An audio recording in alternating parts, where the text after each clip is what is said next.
আমি তো on camera বলছি, বিজেপি আর তৃণমূল মিলে নির্বাচন কমিশনকে সামনে রেখে ভোট ধরার কল করছে। ঘোড়ার ডিমের কথা শুভেন্দুবাবু সম্পূর্ণ অসত্য কথা বলছে। দরকার এখন শুভেন্দুবাবুকে ধরে জেলের মধ্যে রাখা রাজ্য সরকারের। রাজ্য সরকার রাখছে না কেন সেটাই প্রশ্ন। 1.5 কোটি রোহিঙ্গা আছে, মানে পশ্চিমবাংলার মানুষকে রোহিঙ্গা বলে দেখে দিতে চাইছে পশ্চিমবাংলা সরকারের প্রধানকে, মমতা ব্যানার্জি। তার উচিত কী হবে? যেখানে সুপ্রিম কোর্টে ভারত সরকার বলছে 40,000-এর একটু বেশি রোহিঙ্গা সারা ভারতবর্ষে আছে, পশ্চিমবাংলা 1.5 কোটি কোথায় পাবে? কিন্তু শুভেন্দু অধিকারী একের পর এক কথা বলে যাচ্ছে, তার বিরুদ্ধে ব্যবস্থা গ্রহণ করছে না মমতা ব্যানার্জি সরকার। কোথাও না কোথাও একটা যোগসাযোগ তো আছেই। ভোটটা থাকবে কি ডিলিট হবে, এটা অন্য কারো হাতে ক্ষমতা দেয়নি। ক্ষমতা দিয়েছে কার হাতে? ইআরওর কাছে। এইআরও মুর্শিদাবাদ, মালদা, দিনাজপুর, উত্তর 24 পরগনা, দক্ষিণ 24 পরগনা ইচ্ছা করে, আমি মনে করছি ইচ্ছা করে এগুলো করা হচ্ছে। সেই জন্যই তো আমাদের দাবি এটাই, আগে সমাধান পরে ভোট। দেখুন, আমি কোনো মতেই যে ডিলিট হয়েছে মতুয়া বলে আমি খুশি হব, বিচারাধীন মুসলিম সম্প্রদায় বেশি বলে আমার কষ্ট বেদনা নয়। দুটো ক্ষেত্রে আমি ব্যথিত। বৈধ ভোটারকে কোনোভাবেই অবৈধ ঘোষণা করা যাবে না, এর পক্ষে আমি। তার জন্যই তো আমাদের রাস্তায় নেব। মুসলিম মেয়ে পিতার নাম নন মুসলিম ঢুকিয়ে দিয়েছে ইচ্ছা করে। পাগলামি হচ্ছে এগুলো, এর জবাব তোদেরকে দিতে হবে। একাধিক বিষয় আমরা বলেছি। প্রথম কথা হচ্ছে, নির্বাচন কমিশনের সিও স্যার বলেছিলেন যাদের নাম ডিলিট হবে তাদের প্রত্যেকে ইন্ডিভিজুয়ালি নোটিশ যাবে। আমরা বলেছি যে এতদিন হয়ে গেলে এখন নোটিশ আসেনি কেন? তিনি তো অবাক। তাহলে এখন নোটিশ যায়নি? না, এখন আসেনি। কারণ আপনি যেটা বলেছেন সেটা তো আমরা রিপিট করবো।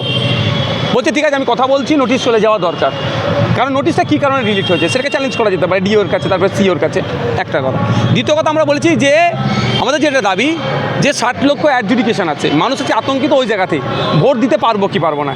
এবার যদি ভোট দিতে না পারি, আগামী দিনে কি আমাদের নাগরিকত্ব নিয়ে এরকম ট্রান্সফার হবে? ফলে এই আতঙ্ক মুক্তের জন্য সর্বপ্রথম দাবি আমি তুলেছিলাম পশ্চিমবাংলায় 28 তারিখের পরে, যে যতক্ষণ না পর্যন্ত এই 60 লক্ষ অ্যাডজুডিকেশন নিষ্পত্তি হচ্ছে, ভোট ঘোষণা করা যাবে না। আজকে এটা বলেছে এখানে। তিনি বলেছেন 9 তারিখের আশপাশে ফুল বেঞ্চ আসছে নির্বাচন কমিশনের। সেখানে সেখানে যারা রেকগনাইজ পলিটিক্যাল পার্টি আছে তারা থাকতে পারবে।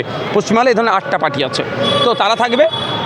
সেখানে আপনারা দাবি রাখতে পারেন। আমি বললাম তো আমরা তো রেজিস্টার্ড পার্টি কিন্তু আনরিকগনাইজ। তারপরে বললো যে আপনারা ডেট চাইবেন, যদি সুযোগ দেয় সেটা আলাদা জিনিস, আমরা চাইবো।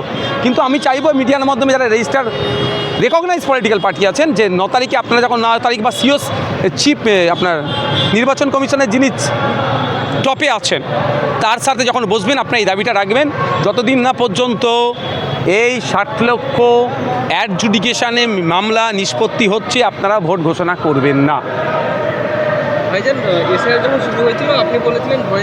আতঙ্কিত হবেন না, হ্যাঁ, শব্দটা ঠিক করবেন। আজকেও বলছি আতঙ্কিত হবেন না। এবার প্রশ্ন করুন। সেই জায়গা থেকে যে নির্বাচন কমিশনে নিরপেক্ষভাবে একটা ভোট প্রচারের বা এসআইআর করাতে বিশ্বাস ছিল, সেই বিশ্বাসটা কোথাও গিয়ে আমি তো অন ক্যামেরা বলছি, বিজেপি আর তৃণমূল মিলে নির্বাচন কমিশনকে সামনে রেখে ভোট ধরার কল করছে। ক্যামেরায় বলছি তো, কারণ সুপ্রিম কোর্ট অর্ডার দিয়েছে, কার ভোট ডিলিট হবে, কার ভোট থাকবে, এটা ডিসাইড করবে কারা? ইআরওরা। এই আরওরা। তাহলে আমাদের এখানে তপন সর্দার এখানেই আছে, আমাদের অশোকনগরের। ওর নামটা কী গো? ওর নামটা কি?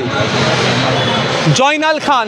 ভোটটা থাকবে কি ডিলিট হবে, এটা অন্য কারো হাতে ক্ষমতা দেয়নি। ক্ষমতা দিয়েছে কার হাতে? ইআরওর কাছে। এইআরও কোন কার কর্মচারী? রাজ্য সরকারের কর্মচারী। সুতরাং কোনো না কোনো জায়গায় আমি দেখতে পাচ্ছি এই দুই দল মিলে 2021-এর মতো নির্বাচনী বৈতরণী পার করার জন্য এবারে এসআইআরকে এই মূল অস্ত্র করবে। মুর্শিদাবাদকে আমরা বারবার দেখছি বিভিন্নভাবে টার্গেট করা হচ্ছে।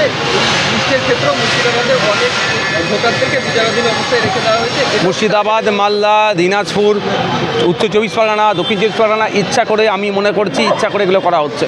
সেই জন্যই তো আমাদের দাবি এটাই, যে ভোট ঘোষণা আগে সমাধান পরে ভোট। এই দাবিটা ওই জন্য, আগে সমাধান পরে ভোট। গণতন্ত্রের উৎসব উদযাপন করবেন আপনি, আমি বাকি থাকবো, এটা হবে না। আমি গণতন্ত্রের উৎসব উদযাপন করব, আপনি উদযাপন করতে পারবেন, এটা হতে পারে না। সুতরাং গণতন্ত্রের উৎসব আপনি আমি একসাথে উদযাপন করব। তপনও করবে, জয়নালও করবে। বিচারাধীন রয়েছে, তাদের শুনানি চলছে, তাদের অনুপস্থিতি, সেটাকে কেমন হবে? দেখুন, এইটা একটা সাবজুডিস ম্যাটার হয়ে গেছে। সুপ্রিম কোর্ট নির্দেশনা দিয়েছে, এই ইতিপূর্বে লজিক্যাল ডিসক্রিপেন্সির সময় তারা সমস্ত ডকুমেন্টস দিয়ে জমা করেছে, সেইটা ভেরিফাই করার জন্য এখন জাজেসরা নিয়েছে। হয়তো জানি না আগামী দিনে এটা হতে পারে, আপনার প্রশ্ন তো আমি বলছি, হয়তো আবার ফিজিক্যাল অ্যাপিয়ার হতে বলবে, এটা বলতে পারছি না। সব প্রসঙ্গ আগামী দিনে হয়তো ফিজিক্যাল অ্যাপিয়ার হতে পারে, বলতে পারে। কিন্তু এখন পর্যন্ত ডকুমেন্টস দিয়েছে, ডকুমেন্টসের রিসিভ আমার কাছে আছে, তার ভিত্তিতে হবে। আর্টিকেল 326 কেউ কেড়ে নিতে পারবে না আমার। চূড়ান্ত তালিকা প্রকাশের পর দুটি ভিন্ন ছবি, একটা মানে বিচারাধীন সংখ্যা হচ্ছে মুসলিম সম্প্রদায় থেকে ডিলিটের সংখ্যা দলই কিন্তু করি আমরা। তাহলে কি কোথাও গিয়ে ফায়দা করছে কোনো রাজনৈতিক দলের ইলেকশন কমিশন? দেখুন, আমি কোনো মতেই যে ডিলিট হয়েছে মতুয়া বলে আমি খুশি হব, বিচারাধীন